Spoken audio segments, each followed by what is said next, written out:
नमस्ते बच्चों। आज हम हिंदी व्याकरण में संज्ञा सीखने वाले हैं।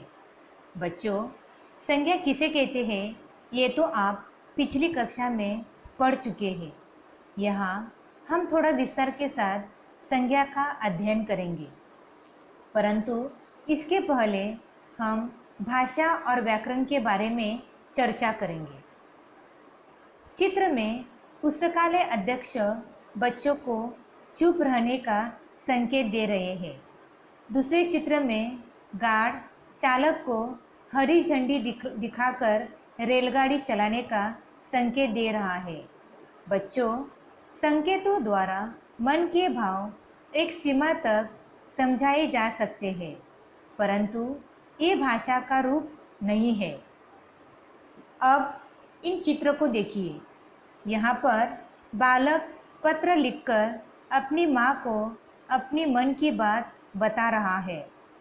दूसरे चित्र में माँ बालक का पत्र पढ़कर अपने पुत्र की बात समझ रही है। आपने देखा, इन चित्र में ये दोनों अपने मन के भाव और विचारों को लिखकर और पढ़कर समझ रहे हैं। भाषा वह साधन है जिसके द्वारा हम अपने मन की बात दूसरों तक पहुंचाते हैं और दूसरों के मन की बात समझते हैं। बच्चों, भाषा और व्याकरण का आपस में गहरा संबंध होता है। व्याकरण हमें भाषा का शुद्ध रूप का ज्ञान कराता है। व्याकरण वह शास्त्र है जिसके द्वारा किसी भाषा को शुद्ध बोलने, पढ़ने और लिखने के नियमों का ज्ञान होता है। अर्थात व्याकरण भाषा के शुद्ध रूप और प्रयोग का ज्ञान कराता है। तो समझे बच्चों, व्याकरण का भाषा में कितना महत्व है। बच्चों, भाषा की सर्वाधिक छोटी इकाई को वर्ण कहते हैं। इन वर्णों के समूह को वर्णमाला कहते हैं। वर्णमाला मतलब स्वर व्यंजन। बच्चों, ये तो आपने छोटी कक्षा में सीखा होगा। वर्णों के सार्थक समूह को शब्द कहते हैं। इन शब्दों के परिवर्तन के आधार पर दो भेद हैं। एक है विकारी और दूसरा है अविकारी। विकार मतलब परिवर्तन। विकारी शब्द में संज्ञा, सर्वनाम, विशेषण, क्रिया है। इनमें लिंग वचन के आधार पर परिवर्तन होता है, इसलिए इसे विकारी शब्द कहते हैं। अविकारी शब्द में क्रिया विशेषण, संबंध बोधक, समुच्चय बोधक, विस्मयादि बोधक आते हैं। इनमें लिंग वचन के आधार पर परिवर्तन नहीं होता है, इसीलिए इसे अविकारी शब्द कहते हैं। बच्चों, शब्द भेद का पहला भेद है संज्ञा, और आज हम संज्ञा के भेद सीखने वाले हैं। संज्ञा को अंग्रेजी में नाउन और मराठी में नाम कहते हैं। तो देखते हैं संज्ञा। प्यारे बच्चों, देखिए कितना सुंदर दृश्य है। इस चित्र में हमें बहुत कुछ दिखाई दे रहा है। इन सब के अपने अपने नाम हैं। आइए इन सब नामों को मिलकर बोले। ये है पर्वत। पर्वत के बाजू में बह रही है नदी। नदी में एक आदमी चला रहा है नाव। पानी में तैर रही है मछली। बगीचे में खेल रहे हैं बच्चे। मेज पर बैठे हैं दादा दादी। बल्ले से खेल रहा है लड़का। बगीचे में नीचे दिख रही है हरी हरी घास। बाजू में खड़े हैं बड़े बड़े पेड़ और आसमान में उड़ रही है चिड़िया। बच्चों, इन सब का कोई न कोई नाम है।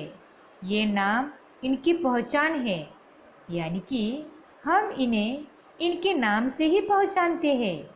आपका भी तो एक नाम है। इन नामों को ही कहते हैं संज्ञा।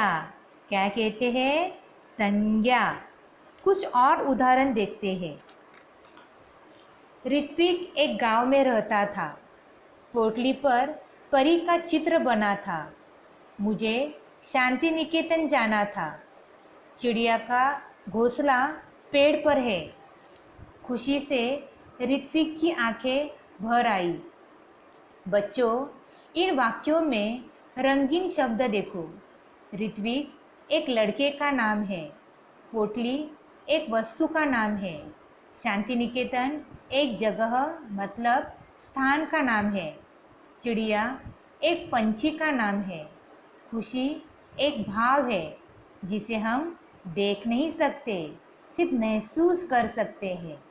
तो बच्चों, संज्ञा की परिभाषा है किसी व्यक्ति, पशु पक्षी, वस्तु, स्थान, गुण, भाव आदि के नाम को संज्ञा कहते हैं। बच्चों, संज्ञा के 5 भेद हैं।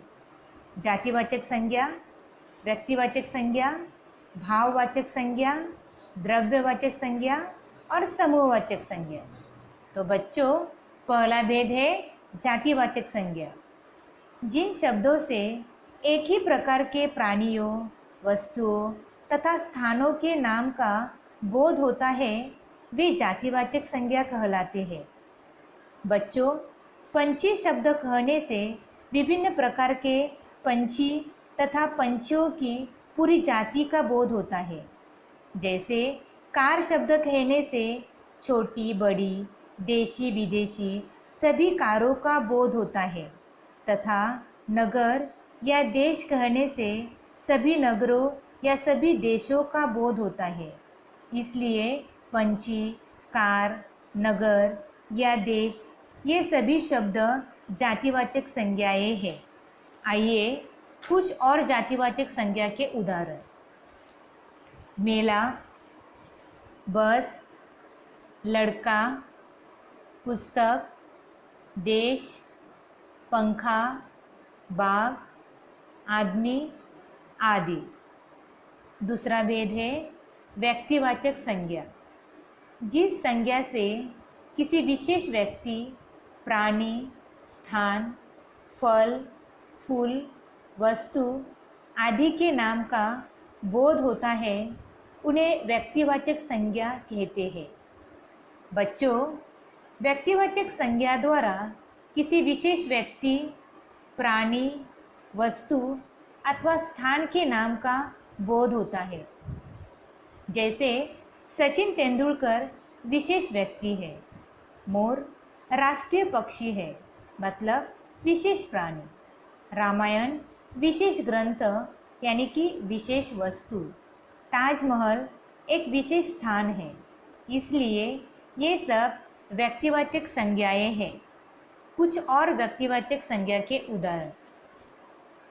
अशोक, महाराष्ट्र, सुदर्शन चक्र, कामधेनु, लाल किला। तीसरा भेद है भाववाचक संज्ञा।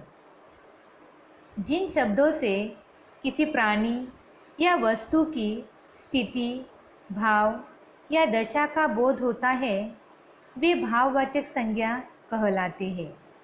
जैसे बुढ़ापा, खुशी, मित्रता।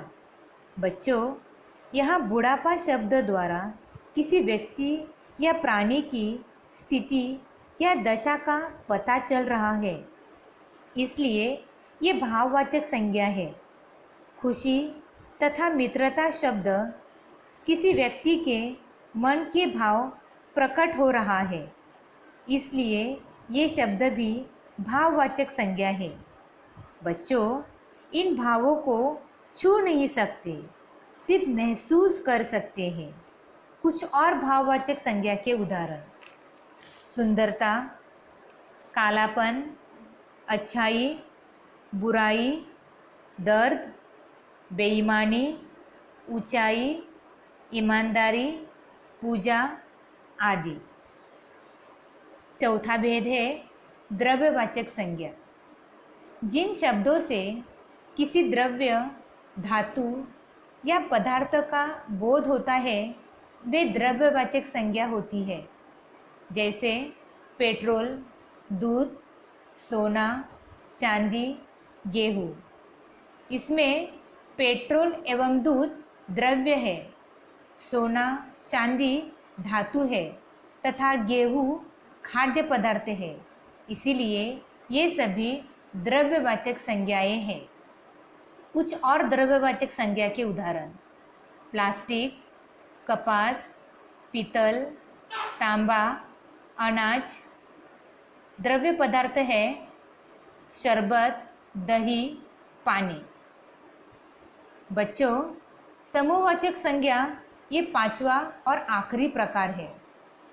जो शब्द किसी समूह या समुदाय का बोध कराते हैं, ये समूहवाचक संज्ञा कहलाते हैं। जैसे चाबियों का गुच्छा। गुच्छा कहने से बहुत सारे चाबियों के होने का बोध हो रहा है, इसलिए ये सभी समूहवाचक संज्ञाएं हैं। समूहवाचक संज्ञा के उदाहरण कुछ इस प्रकार है: सभा, संघ, सप्ताह, परिवार, फौज, सेना, गुच्छा, भीड़, लोग, झुंड आदि। बच्चों, आप संज्ञा तथा उनके भेदों को अच्छी तरह समझ गए ना? बहुत अच्छा। अब कुछ प्रश्न के उत्तर आपको अपने कॉपी में लिखना है और पढ़ना भी है। निम्नलिखित वाक्यों में प्रयुक्त संज्ञाएं चुनकर लिखिए। राम किताब पढ़ता है। इसमें संज्ञा है राम और किताब। दूसरा है राधा मंदिर जाती है। इसमें संज्ञा है राधा और मंदिर। तीसरा है सोहन बांसुरी बजा रहा है। इसमें संज्ञा है सोहन और बांसुरी। बच्चों, इन्हें अपने कॉपी में लिखो और पढ़िए ज़रूर। धन्यवाद।